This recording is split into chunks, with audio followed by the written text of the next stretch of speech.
अस्सलाम वालेकुम। आप मेरा यूट्यूब चैनल देख रहे हैं। Welcome to my YouTube channel. FGI mean का जो फेडरल गवर्नमेंट का स्कूल है उसमें आपके पास एसएसटी और टीजीटी की जो सीटें हैं इसमें आपका पेपर 1 जून को होने जा रहा है। तो टेस्ट नंबर 3 मैंने आपके व्हाट्सएप ग्रुप में शेयर किया था, इसको मैं आपके सामने सॉल्व कर देता हूँ।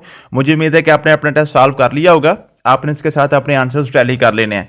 इसके अलावा मैं थोड़ा सा आपको व्हाट्सएप ग्रुप में लेके जाऊँ तो मैंने एक नया आज हमने काम स्टार्ट किया है। मैंने आपको बताया था कि आप जो है ना जी लिमिटेड टाइम में, क्योंकि अब आपके पास टाइम बिल्कुल थोड़ा रह गया है और ऑलमोस्ट हमने अपने जो सारे टॉपिक्स थे वो भी कवर कर लिए हैं। तकरीबन एक दो टॉपिक रहता है वो इंशाल्लाह सुबह आपका कवर हो जाएगा।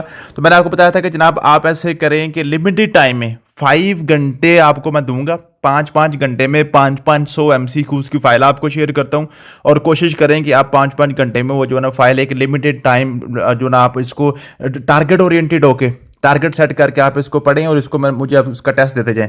तकरीबन 57 लोगों ने कहा था कि हम तैयार हैं, ठीक है। जो मैंने आपको फिर वो फाइल भी अपनी शेयर कर दी थी 500 MCQs की। पहले 500 MCQs अभी आपको शेयर किए हैं, ठीक है। मैं थोड़ी सी अगर आप फाइल आपको मैं शेयर कर खोल कर दिखा दूं, ठीक है। तो ये मैंने आपके ग्रुप में जनाब 500 MCQs की फाइल भी आपको शेयर कर दी है, ठीक है। इसमें आपके पास MCQs है, MCQs के आपके पास जो है इसके ऑप्शन भी दिए हुए हैं और इसके नीचे उसके जो है ना आपको एक्सप्लेनेशन भी दी हुई है कि आपके पास जो ऑप्शन दुरुस्त है वो क्यों दुरुस्त है, जो गलत है वो क्यों गलत है, ठीक है। ये 500 MCQs मैंने आपको शेयर कर दिए थे और आपको मैंने टाइम दिया है 5 घंटे का। तो आज रात को इंशाल्लाह ताला 2 बजे इसका हम टेस्ट ले लेंगे। उसके बाद नेक्स्ट 500 आपको मैं MCQ शेयर कर दूंगा, उसका हम टेस्ट ले लेंगे कल रात को 8 बजे, ठीक है। उसके बाद फिर नेक्स्ट 500 MCQ सेंड कर दूंगा। तो यूँ आपने सिर्फ 4 टेस्ट देने हैं अब, ठीक है जी। 500 का टोटल आपके पास 2000 MCQ इंशाल्लाह हो जाएगा। तो यूँ आपने क्या करना है जी, 2-3 दिन तक आप इंशाल्लाह ताला आपका जो सारा सिलेबस है सारा आप इंशाल्लाह आप कवर कर लेंगे। और साथ मैंने आपको इंग्लिश के भी सेंड कर दिए थे। तो इसलिए अब आपने इसको मजीद थोड़ा सा तेजी से काम आपने करना है और आपने थोड़ा समझ लें कि आपने चिल्ला लगाना है। ये 2-3 दिन का आपने जनाब 500 MCQs में आपको शेयर कर रहा हूँ, 5 घंटे में आपने हर सूरत में वो तैयार करके उसका मुझे टेस्ट देना है, ठीक है। तो ये आपका टेस्ट था, टेस्ट नंबर 3। इसमें मैंने आपको बताया था जी आपने ये सॉल्व करना था। क्वेश्चन नंबर 1 था which of the following best defines constructive teaching. आप कंस्ट्रक्शन से निकला कंस्ट्रक्ट करना कि आपके मजीद न्यू आइडियाज को जनरेट करना था। आपके पास ऑप्शन सी था allowing students to build knowledge through experience, ठीक है। अगला क्वेश्चन था आपके पास A teacher encourage collaborative group work and inquiry based learning. This reflects the principles of constructivism, ठीक है जी।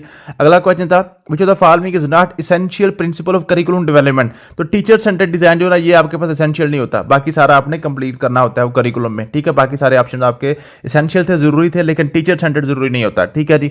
अकॉर्डिंग टू विगो and the zone of proximal development ZPD इसकी आपके पास क्या था जी, ये आपके पास है विगोस्की का जो है ना जी, इसमें इसकी आपके पास एब्रिविएशन पूछ ली जाती है कभी कभार, ठीक है। जीपीटी स्टैंड फॉर, ठीक है, जोनल ऑफ प्रोक्सिमल डेवलपमेंट, ठीक है जी। The gap between what a learner can do independently with help, ठीक है जी। अगला है जी formative assessment primarily used to guide instruction and provide feedback. ये फीडबैक के लिए होती है आपके पास जो है ना फॉर्मेटिव असेसमेंट। अगला क्वेश्चन था आपके पास which of the following is the key characteristic of effective classroom management. तो प्रोएक्टिव डिसिप्लिन स्ट्रेटजीज जो है ना ये आपके पास की होता है जी, आपके पास की एलिमेंट होता है क्लासरूम मैनेजमेंट में। अगला क्वेश्चन था which theory of the learning emphasise observable behaviour and external stimuli. तो बिहेवियरिज्म ये कल आपको पढ़ाई थी, ठीक है। Affective domain in Bloom taxonomy focus on attitudes and values के ऊपर आपकी इफेक्टिव डोमेन करती है। मैंने आपको 3 डोमेन बताई थी, एक आपके पास कॉग्निटिव डोमेन, फिर आपके पास इफेक्टिव डोमेन, फिर आपके पास साइकोमोटर डोमेन, ठीक है। ये आपके पास कॉग्निशन के लिए, मीन के जहानत के लिए, ये फीलिंग्स के लिए, आपके पास एटीट्यूड वैल्यूज के लिए, ये आपके पास हो गया जी प्रैक्टिकल वर्क अप्रोच के लिए। Which of the following teaching method is best suited for developing problem solving skill project based learning. अगला था जी what is the main role of feedback in the learning process, facilitate reflection and improvement. अगला question था according to Bruner learning is most effective when.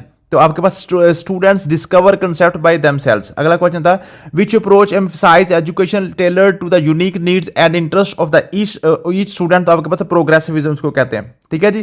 प्रोग्रेसिविज्म ये मैंने कल आपको सारी पढ़ाई थी, नेचुरलिज्म, प्रीनियलिज्म, प्रोग्रेसिविज्म, एक्सटेंशनिज्म, ठीक है, वो सारी मैंने आपको पढ़ाई थी, प्रैग्मेटिज्म वगैरह।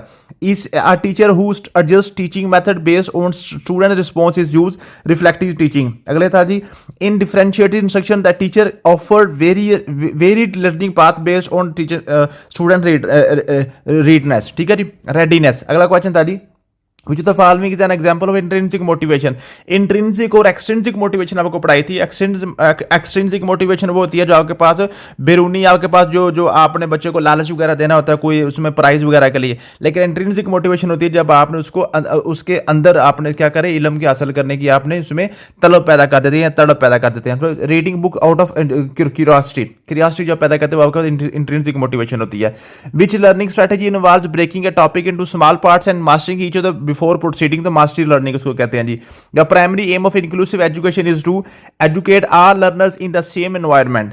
विच method is more suitable for developing higher order thinking? तो आपके पास है सोक्रेटिक क्वेश्चनिंग, ठीक है जी, इसको डायलैक्टिक मेथड भी कहते हैं, ठीक है जी, इसको क्वेश्चन आंसर मेथड भी कहते हैं।